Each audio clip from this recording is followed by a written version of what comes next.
किसी महामूर्ख ने बता दिया, किताबों में लिख गया, रोज चल रहा है 15 अगस्त को साहब झंडा खींचा जा रहा है, भारत आजाद हुआ था। कहां लिखा है दुनिया के किसी डॉक्यूमेंट में कि भारत 15 अगस्त 1947 को आजाद हुआ है? हमें अपने ऊपर कभी कभी शर्म आनी चाहिए। हम अमेरिका गए हैं, हम लंदन गए हैं, हम यहां हैं वहां हैं, हमने बड़े महंगे कपड़े पहन लिए, बड़ी महंगी हमारे पास गाड़ी है। दुनिया आपको आपकी गाड़ी के कारण इज्जत नहीं करती, आपके पैसे के कारण इज्जत नहीं करती। दुनिया को अभी भी लगता है कि ये आचार्य चाणक्य के वंशज हैं, लेकिन आपने बताया नहीं, हम पिताजी के वंशज 1947 में पैदा हुए थे। ऐसा नहीं है कि दुनिया आपको नहीं जानती है, जानती थी तभी लोग यहां आए थे, बिना जाने नहीं आए थे। लेकिन अब तो समय आ गया है, अब तो बोल सकते हैं। आपके बोलने पे, आपके कहने पे कोई रोक टोक नहीं है, लेकिन सिवाय व्हाट्सएप के उस पे कोई ऐसी बात जो आपको न पता हो बताने की कोशिश की किसी ने? आप अपने हाथ बताइए, किसी ने की आपको कोशिश? नहीं की। मुझे गुस्सा इसी बात का है। हम छोटी छोटी बातों पे कोई 2 कौड़ी का नेता कोई बयान दे दे, जो साला खुद डेंगू है वो कह रहा है कि डेंगू सनातन है। कुछ भी बयान देते पूरा समाज अरे पागलों को बकने दो यार। पागल के बकने से सूरज निकलना बंद नहीं करेगा, पीपल ऑक्सीजन देना बंद नहीं करेगा, मां गंगा पानी पिलाना बंद नहीं कर देगी। किनको किनको लगे हो पागलों के चक्कर में? वो आपको इंगेज करना चाहते हैं ऐसी बकवास करके, और आप इंगेज हो जाते हो। एक बोला यहां से लेके पूरे दिल्ली भर में काओ उससे क्या हो गया? Why you are wasting your energy?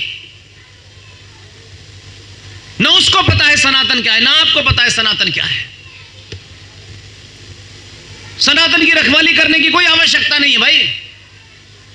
आपसे पूछ के सनातन नहीं पैदा हुआ था।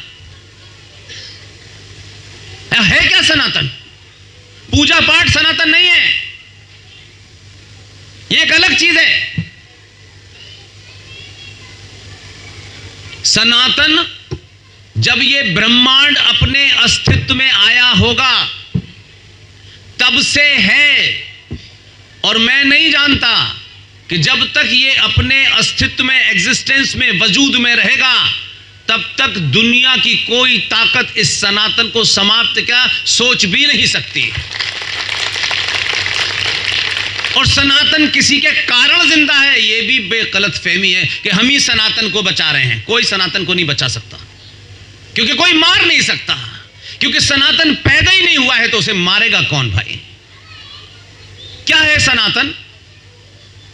किसे कहते हैं सनातन? मतलब क्या है सनातन का? तो प्रवचनों में अपने अपने तरीके से मन बहलाओ, भावुक बातें करो, कुछ भी बोलते। हम 5 तत्वों को मानते हैं, इन्हीं 5 तत्वों से आपका जीवन है। ये 5 तत्व आपके जीवन के शरीर के अंदर हैं, इसी से आप जिंदा हैं। और जब मृत्यु हो जाती है तो हम क्या कहते हैं कि हम 5 तत्वों में उन्हें विलीन करने जा रहे हैं, उन्हें आप उसी में समाप्त कर देते हैं। ये 5 तत्व किसी लेबोरेटरी में बने क्या?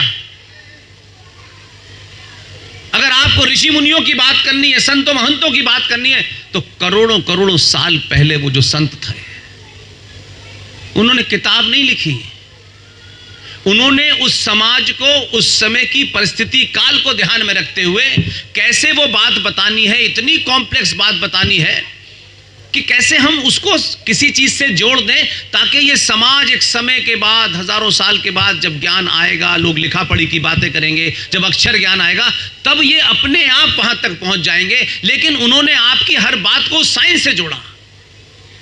अगर आज के दौर में मैं किसी बच्चे को समझाने की कोशिश करूं तो सनातन का शुद्ध मतलब है साइंस। आपने सुना कभी ऐसा पहला? तो जो 5 तत्व आपके शरीर में हैं, जिससे आप जीवित हैं, जिससे ये ब्रह्मांड चल रहा है, उन्हीं 5 तत्वों की हम क्या करते हैं? ये मंदिर, ये तमाम बहुत बात की संस्कृति है, ये पूजा पाठ बहुत बात की संस्कृति है। सूरज को सुबह उठ के क्या करते हैं हमारे यहां? सूरज को सुबह उठ के जल चढ़ाने के लिए बोला है कि नहीं बोला है? और मैं वो वाली बात कर रहा हूं सुबह, आज की नहीं, बच्चे सुबह सोते हैं दोपहर में उठते हैं, वो अलग बात है। सुबह सूरज को जल चढ़ाने के लिए हजारों साल पहले का वो ऋषि मुनि, जिसे अगर हम आज की भाषा में कहें उससे बड़ा कोई साइंटिस्ट था ही नहीं दुनिया में, उसने आपको हजारों साल लाखों साल पहले बताया कि सुबह उठ करके जो पर्यावरण रात भर, आज आप उसका नाम कार्बन डाइऑक्साइड के नाम से जानते हैं और ऑक्सीजन के नाम से जानते हैं, आज जानते हैं आप, उसको पता होगा, लेकिन उस वक्त CO2 नाम की कोई चीज नहीं थी, उस समय ऐसी कोई लिखित ज्ञान नहीं था। तो उसने प्रवचन देके कहा कि सुबह उठ करके जो पर्यावरण रात भर कार्बन डाइऑक्साइड देता है, और जब सुबह सुबह सूरज की पहली किरण निकलती है, उस समय, क्योंकि उस समय सोने का समय था,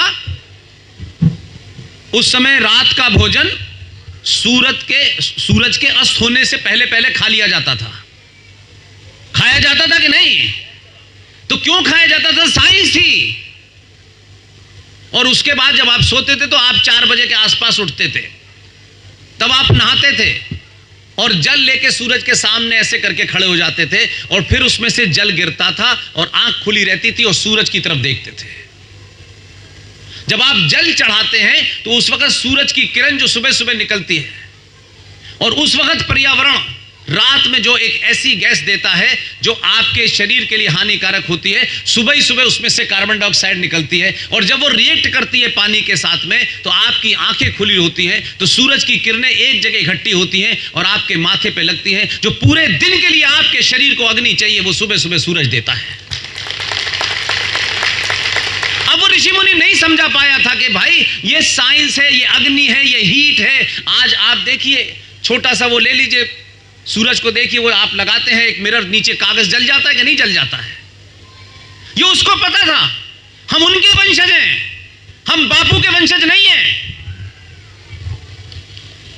कहां चले थे, कहां आपने अपने आप को किसको बाप मान लिया है? आपको सुबह सुबह अग्नि मिली आपके शरीर के लिए, उसके बाद पूरे दिन भर आज पूरी दुनिया के अंदर क्लाइमेट चेंज पे अरबों खरबों रुपया खर्च हो रहा है। पर्यावरण मिनिस्ट्री बनी हुई है। उस वक्त के किसी ने बताई थी पर्यावरण मिनिस्ट्री बनाई थी? किसी ने? हमारे ऋषि मुनि को पता था, क्योंकि अब तो हर सड़क पे 2 ऋषि मुनि मिल जाते हैं आपको।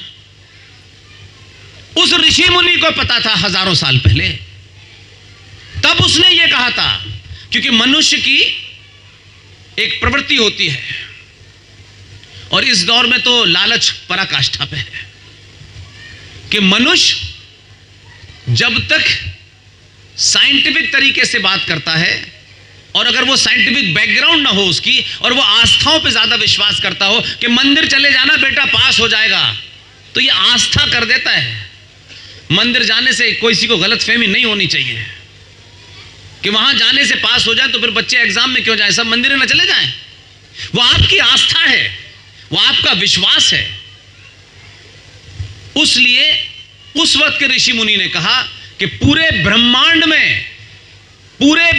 में एक ही पेड़ है जिसकी तुम्हें पूजा करनी है।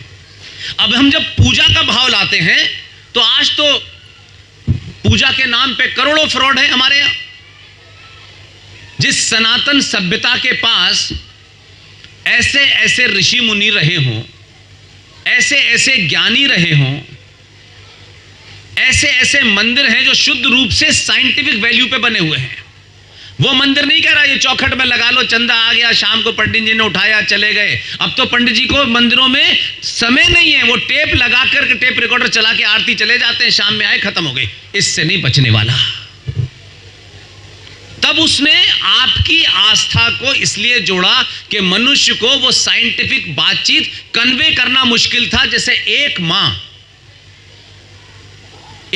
हमारे यहां, जिसे लोग कहते हैं ना कि मां तो कुछ पढ़ी लिखी नहीं है, सारा ज्ञान पिताजी को है। मां से ज्यादा दुनिया में ज्ञानी कोई नहीं हो सकता। वो मां देखिए कैसी है, पीएचडी करके नहीं आई है, उसने सास भी कभी बहू सीरियल नहीं देखा है, लेकिन वो मां ये जानती है कि मुझे अपने बच्चे को, जो 5 से 6 साल का बच्चा है, मुझे उसको दूध पिलाना है। और दूध क्यों पिलाना है ये शायद मां को भी न पता हो थोड़ी देर के, लेकिन ये पता है कि 5-6 साल के बच्चे को दूध पिलाना है।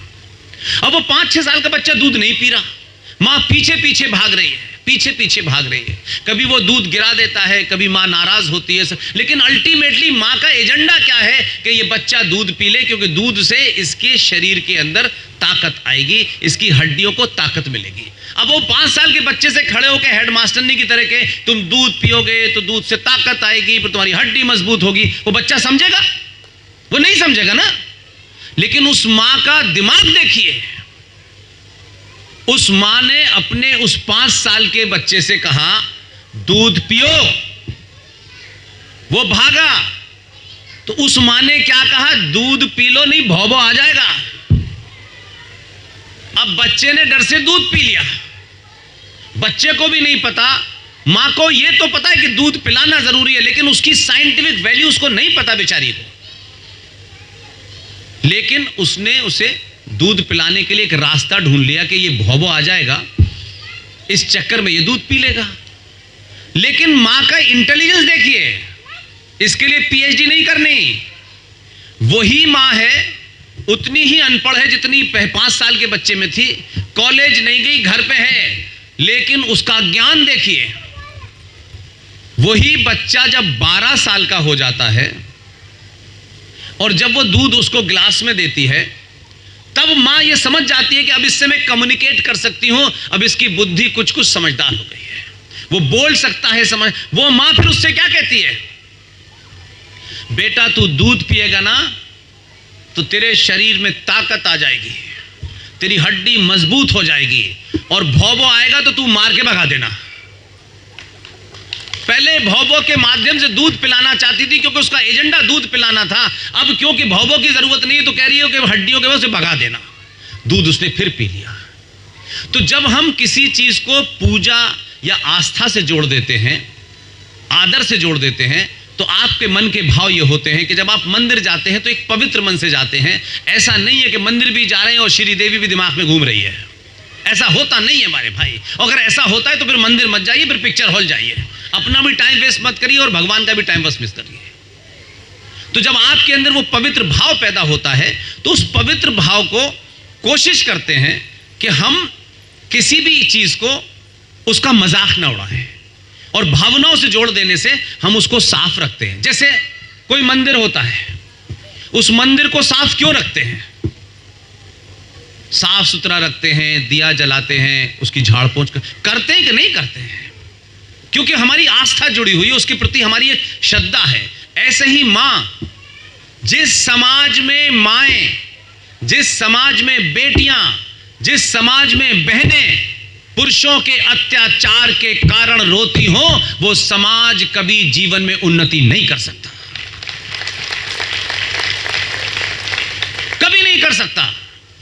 वो जो आप जिसको उन्नति देख रहे हैं ना अमेरिका में, वो भूखे नंगे हमको बता रहे हैं 400 साल हो गए उनको, क्योंकि हमें अपने होने पे गर्व नहीं है। क्योंकि जब तक हम विदेशी पैंट ना पहन लें, शर्ट ना पहन लें, कुछ हमारे पास अंग्रेजी बोलने के 4 शब्द ना जाए, तब तक तो हमें गर्व ही नहीं होता।